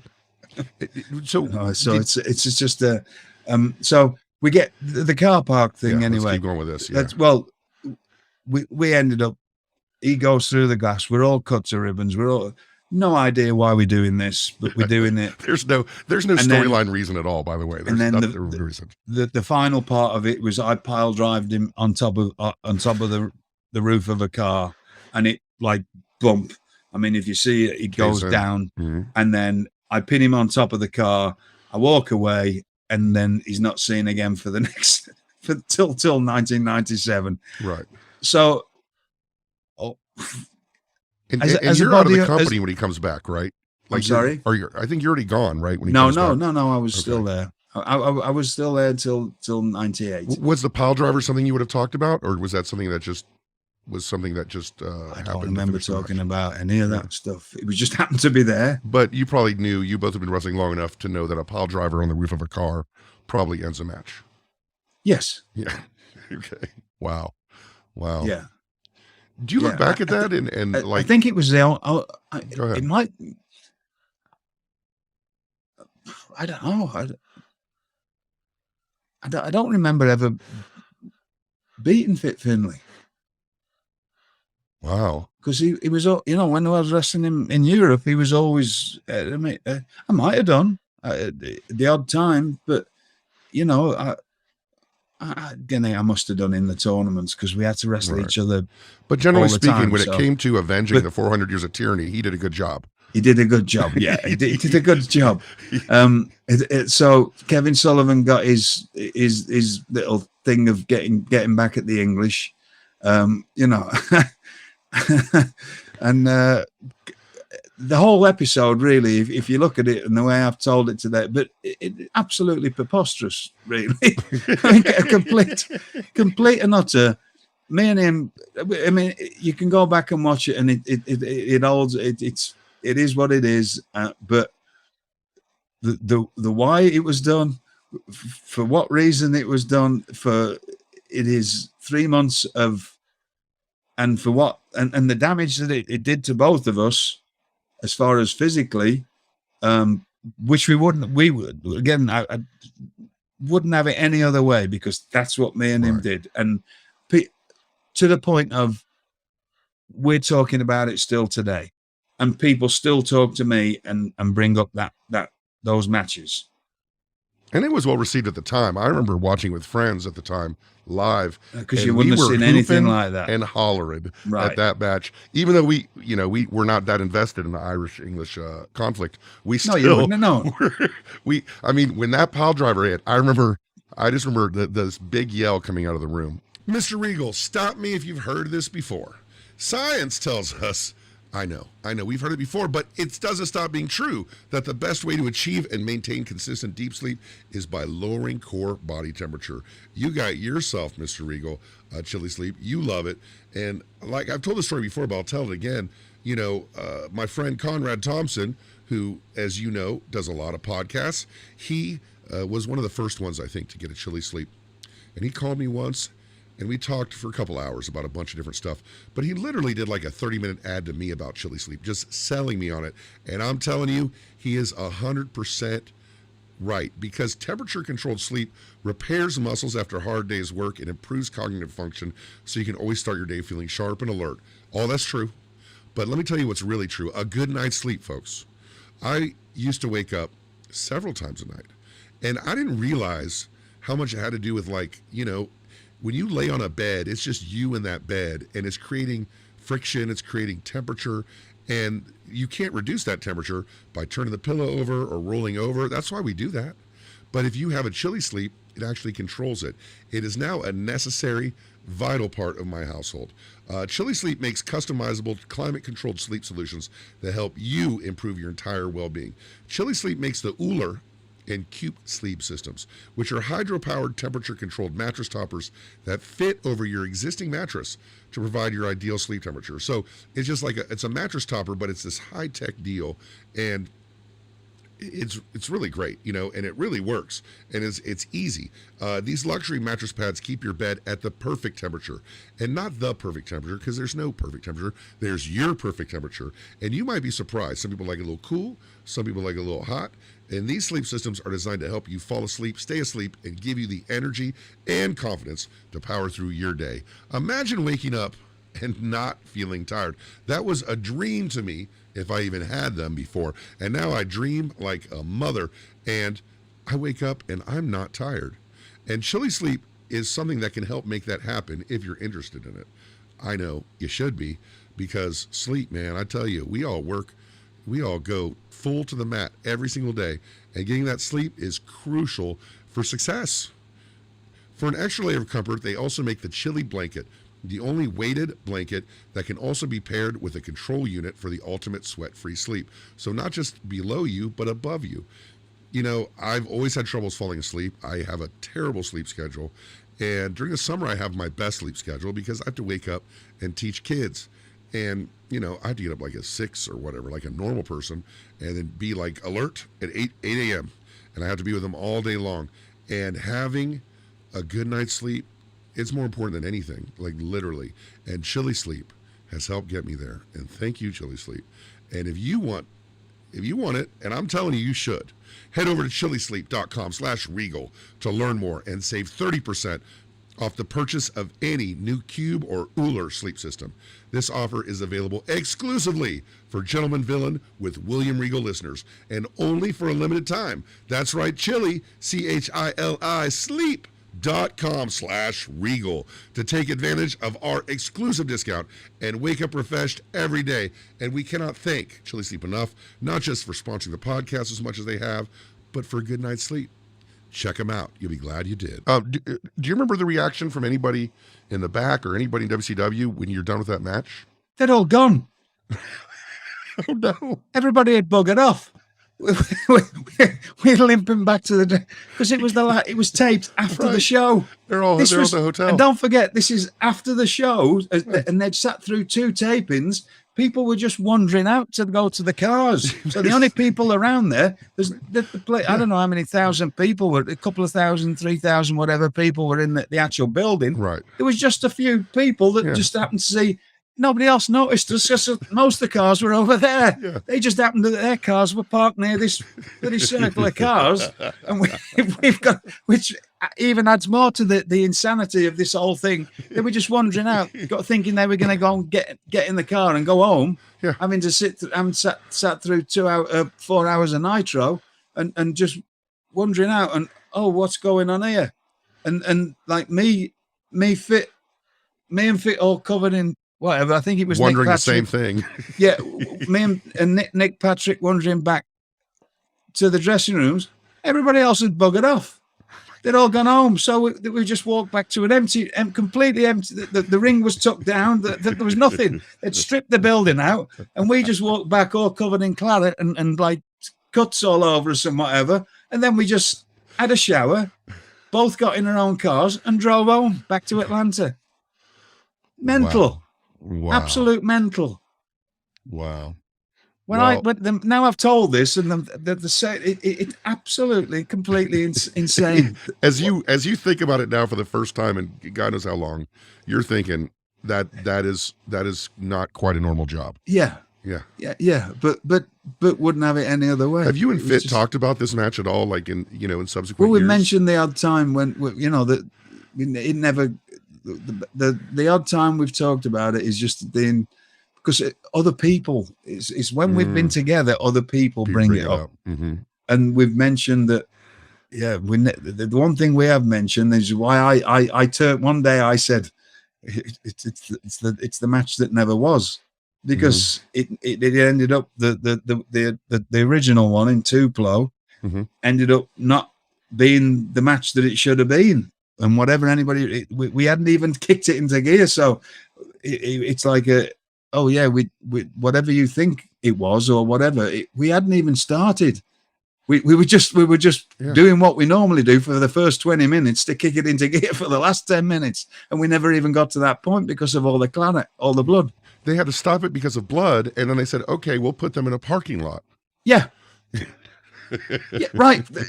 Yeah, this stuff's coming in. We'll put these two same fellas that have smashed each other, smashed the life out of each other. We'll put them in a parking lot with a no blood ban, with real cars and real glass, and expect them to, what we're going to go out and start doing, like grabbing each other's wrists and doing rolls and kip ups and cartwheels and stuff. What we're going to do? We're going to smash the hell out of each other, because that's what we do. Yeah, right. Right. And luckily, Bobby and Dave had already gone home, so they couldn't interfere in the match. Mr. Bischoff, we're in the same podcast company. Please, whatever you remember this, what was going on? What was going through in the booking meeting the week before? What were you all thinking? Please, somebody, I'd love to hear that answer. He will be asked. I do know that for sure. I would love to know what they were thinking after having to stop a match because of too much blood and somebody having their eye socket smashed open and the nose broken. What were you thinking, putting us two lunatics who would, go at it in a car park match and expect there not to be any blood? Yeah, it's not like you two are going to go out there and hold back. They're not like, well, they're going to show restraint. Like what we're going to do is go out there and start doing like crisscross spots and stuff. Drop downs. We could have done it, like a drop down and a leapfrog and a couple of arm drags or something. What are we going to do? We're going to batter the bejesus out of each other. And that was it. And then still they pulled the cameras off us because there was blood, and yet there's real cars with real glass and real everything, and two fellas who are in a different mindset than a lot of people, even at that time. Not even at that time. There was nobody, but even the fellas from the 80s, they like on and all that. Fellas are mental, they're not going to guys. Yeah, they're like, you two are in a different world, right? And again, there's people that like Paul Lazenby and people that were training in Pancras who were like, we all watched it and we watched it over and over then and still watch it. He sends me a message every now and then. He watches it regularly because of the amount of violence in that match. And I've told him the story that he never even started. And these were people who were training to do MMA, and they were questioning what me and him were doing to each other because they were used to watching, and they were used to watching Japanese wrestling from the 90s, and the 80s, which was solid, and they still thought me and him were not, battering each other to death. Which to a degree we were, and to a degree we weren't, and that's when if anybody wants to break this down or take this the wrong way, I'm telling you that we weren't as much as it looked. Well, I hope not. That's the difference. That's the difference of how much we worked on our tricks and our close-up magic, and that's what made. So, if whatever you think if you watch that, you're not going to see anything that looks anything more than as real as pro wrestling can be, right? And then myths grow out of whatever, but that's the dedication to how much we'd put into and him far better, 1,000 times better than me, put into our craft when we were younger to make that we could do that. Right. It closes out the episode good to talk about that and just talk about it is the way that you guys were trained, and you guys were trained and came up in a culture that appreciated that, but also two guys that respected the hell out of each other, loved each other's friends, had a lot of experience with each other. And I think if either one of you would have had a different dance partner there, it would have been a different story in both of those matches. Yeah, it wouldn't have happened, would it? It would not, sir. Is there anything you want to say to close out this great episode on Fit Finlay and Steven Regal, in WCW? If this is interesting, you've never seen it, go back and watch those matches. But now you've got some insight into what you've heard, so it might make a bit more sense than just watching it. And if not, they still hold up on their own anyway, because they just, you're not going to see that, you know. And I really don't want people to try to copy that, because the only way you can do that, you'll end up getting seriously hurt. You know, there's people that have, and there's things that a lot of the things I've done when I was younger, or they've seen him done it, and people do it and they end up getting, it doesn't work out well. You're going to get hurt badly. Do not try this at home, children. That's that. Well, and that's nothing else to say to that. Guys, what a great episode of this show. Gentleman Villain with William Regal. It's been. Thank you, Derek and Richard, for the research. Thank you. Of course, thanks, fellas. Absolutely. Dominic for the social media, Wesley for the producing, and of course, Steve Kaufman doing the video. Mr. Regal, thank you so much. This has been probably my favorite episode of this podcast so far. And I think people are going to enjoy it. Make sure to subscribe on your podcast platform. Give us a review if you feel it. But otherwise, we'll see you next week on Gentleman Villain with William Regal. Thank you. Thanks for listening, everyone.